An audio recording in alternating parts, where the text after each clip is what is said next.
வெண்பருத்தி நூலெடுத்து வாய் வெடிச்ச பூவெடுத்து நான் அணிஞ்சிட தொடுத்து வச்ச நடினமான மாலை இது.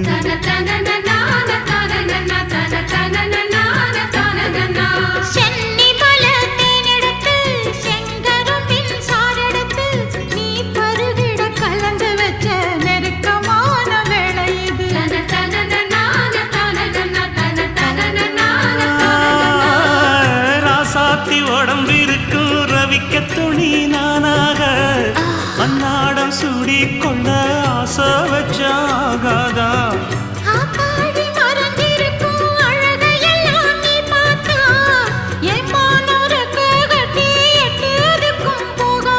அடிச்சி சக்கரையே எட்டி நீயும் நிக்கிறியே நான் ஏங்கி ஏங்கி பார்க்கிற போறாங்க.